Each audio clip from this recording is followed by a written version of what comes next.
For fuck's sake, I guess I'm not done with the Nazi guy, but I listened to BB King and what's his face? The sky is grand.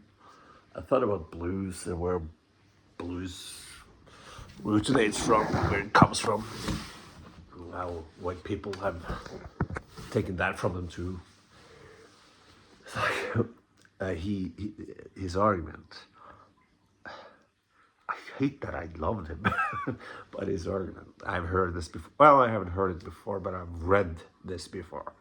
So I was prepared for the argument, and that was, well, what about this and this and this slavery? Like, white people were slaves, or whatever. And I asked him, when? Well, 16, 1700. Well, yeah, there we go. At 1600. I won't get into that, but slavery has been there for a long time. But the question then is, how was our civilization? What was our civilization, right? And how close was it to where we are now? So, slavery in the United States, going from England or Europe to the United States, you have the travesty that was the William Turner, the British landscape painter, painted a really great painter.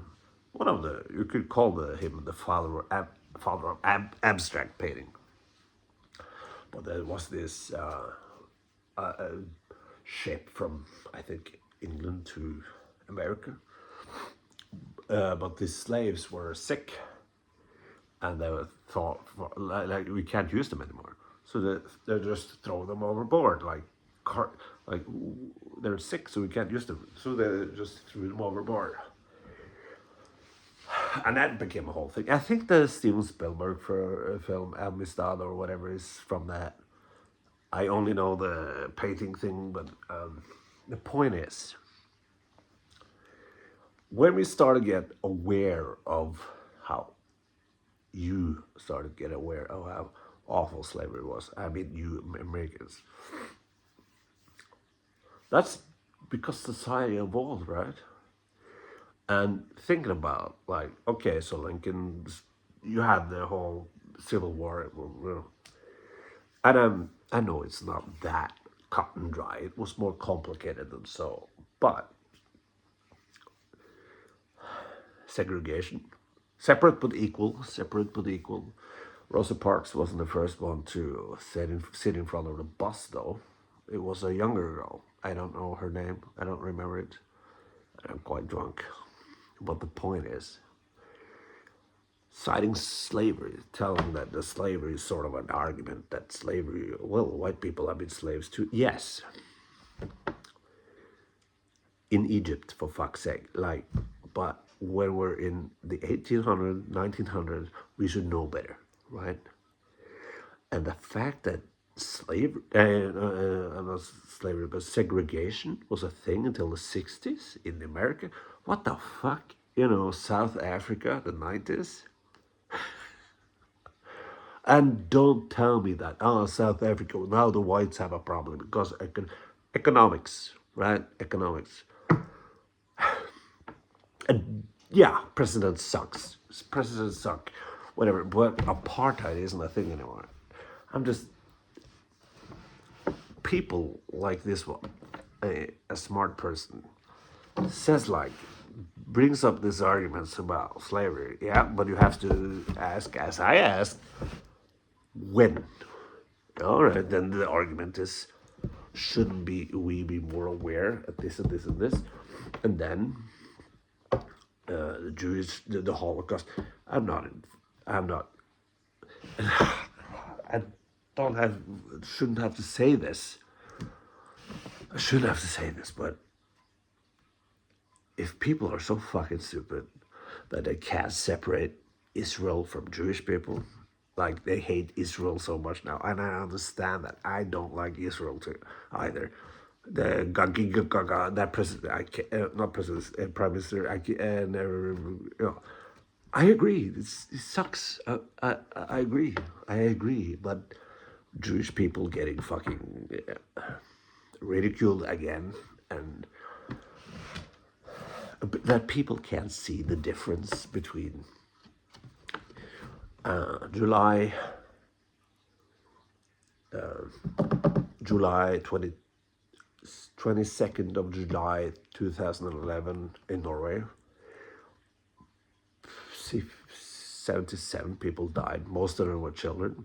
Anders Behring Breivik.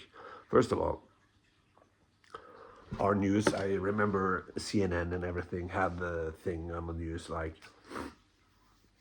it's terrorism, it's from Iraq, it's from Iran, whatever. Norwegian news, however, didn't say shit. And all the other fucking news channels, oh, it's brown people, it's black people, it's whatever. And then they found out it was the whitest piece of shit ever. He was from the best part of Oslo. He was a rich kid. No, he wasn't rich, but he was white as fuck. Everything he said sounded like a fucking Nazi, except for he was pro-Zionist. He was against immigration. He was against culturalism. Like he thought Norway was. He thought that immigrants was gonna Islamify Norway. Like Norway's Western culture wouldn't have an effect on them, but the few that came into Norway was gonna make all of us Muslims. But he loved Zionism. He loved Israel. Like there's so many things he said and thought and things he like. He's a Nazi, except he loves Jews. But he bombed the parliament, the another parliament, but a building that was from a party, Arbeiderpartiet, a left party, that was in his view pro multiculturalism. Oh, fuck, multiculturalism. That was a bad thing. But what he did then was there was this island, Utøya, where Arbeiderpartiet, this party, had for kids, for younger people. They could go to this island have debates, political debates and everything. This was under the party that I vote. I vote every 4 years. Arbeiderpartiet. Working party. Working man's party, whatever. That's, and these teenagers, children, whatever, had this thing on this island every year, every summer, where they discussed things. And the thing was to teach them how to debate and everything. This fucker, Anders Behring Breivik, went to this island dressed as a police officer, and he shot 69 kids, 69 teenagers. That's what he did. In the name of what? And I think it's like, he was so pro-Zionist, but his whole like, I hate multiculturalism so bad that I sound like a fucking Nazi, which I think is ironic. He had a manifest and everything, and the worst thing, no, that's not the worst thing. The worst thing was that kids died. But he he didn't kill himself or anything. He sat there and the police got to him.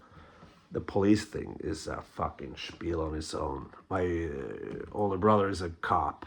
He's a policeman in Oslo. And he is very police. He has a lot of stories, but I say to him, like, you fucked up in July 2011. You fucked up. No, you didn't. No, you didn't. You didn't. Anyways, that's the whole thing. But isn't it interesting, though, that this person, this white man, pro-Zionism, except from that, is fucking Nazi from. He's a Nazi from. It's like he didn't decide. He's the same thing. He just accepted the Jews. He was with the Jews, but he hated What? Brown people? Multiculturalism? It's the same thing.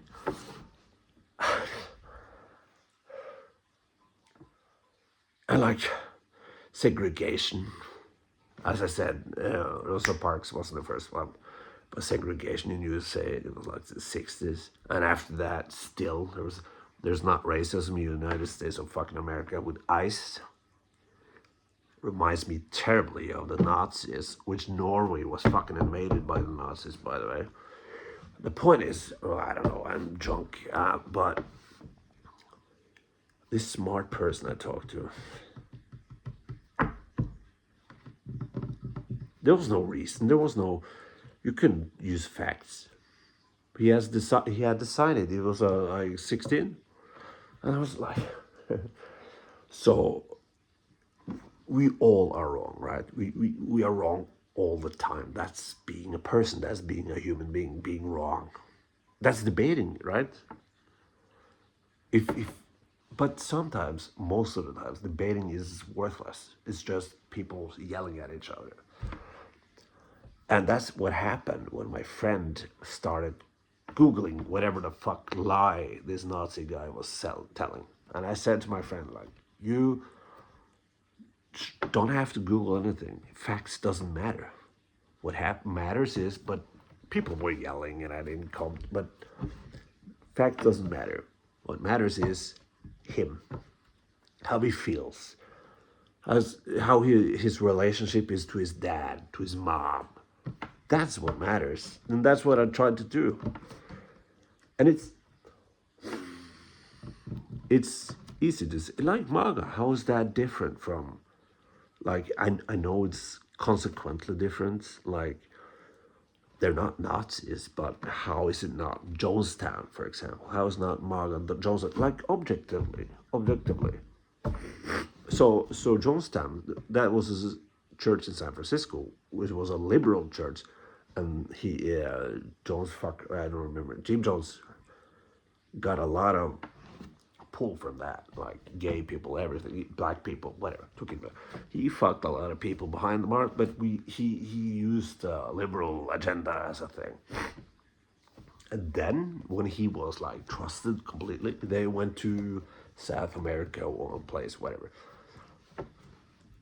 He got all of them to go to South America. And then the whole tobacco thing happened. And I had listened to the recordings, the sound recordings of him telling people to take cyanide. And the worst thing, he's giving a speech and people are taking cyanide. The worst thing is you can hear babies crying. And then you don't hear them anymore. If Trump asked the MAGA people to travel to some place in South America after he is president, and they will build a society together, what do you think? Do you think they would drink the Kool-Aid? I think so. But how isn't that humanity? How isn't that us? That has happened time and time again. Civilization has gone 2 steps forward, and no, 1 step forward and 2 steps back. Religion has come. What, like, you have religion, you have God, you have Muslims, you have Buddhists, you have Buddhists you're terrible too, and Hinduism, but you also have Stalinism, not communism, not Marxism, Stalinism, and you have fucking Mao, his fucking contribution to the whole fucking thing, North Korea, that's religion. Are we doomed to? Are we so weak that we need something to look up to? The golden calf, the golden calf which Aaron made when Moses was up with the 10 commandments. He was up so long that Aaron made a golden calf. That was the new God. And I love that part in the Bible because that is humanity. We always need something. And the smart person like I talked to today, that's his golden calf. That's what makes him special, you know. He's smart, and I recognize people that are smart. I do, but you know, smart people they know how to not answer questions, deflect and everything. You know the drill. But is he a person who is that his God? Is that his thing that like me with the Last Jedi, Star Wars film? Whatever. And the worst thing is my one friend there. He was neutral, and they said, "Listen to him, man." And he is, but this is the thing about him, my friend. He's very much political and very much. You should listen to each other. You should be friendly with each. I don't know if he's political, but he's very like. You should give to the poor, and you should this and that. And he votes very socialism, the ideal that I support, but not politically. I don't know, but he's very much so give to the poor and everything. But he sat there, neutral, when there was a fucking Nazi in the room, and I was the only one who called him a Nazi, called him morally bankrupt, and everything, and I'm the bad guy. They're just sitting there, and that's how it is, you know. I'm the only one who's saying this shit. How can you sit there? And I'm not saying you should kill him. They're just challenging, challenge, and not with facts. That doesn't work. But challenge him in a way that. Okay, so just try to see what he's doing with, well, deflecting things, saying like, oh, well, Nazis, what about Soviet Union? Yes, I know about the Soviet Union. I know how awful they were, but the Nazis were too. What is your argument? Well, what was it? The ash from the Jews. So if you see ash, you can't. Most of the ash goes in the air, so you can't see if there's ash or not. All right. So many bullshit facts, but the key, I think, where I couldn't get, where I would love to get with a conversation with him is like, there's something there with the fact that he's like from 16 to 26, 36, 16 to 36. He has had the same fucking opinion. How is that possible? I promise you, he's a smart guy. But how is that possible? Or an intellectual person, a smart person, to have the same opinion that long? How many times are we wrong? You know, we're wrong all the time. But he's not. It has to be based on feelings, on something. Like, right? Like Jordan Peterson. And I didn't have a good relationship with my father, so I feel a father figure and whatever. Fuck, I'm drunk and I'm just babbling and fuck.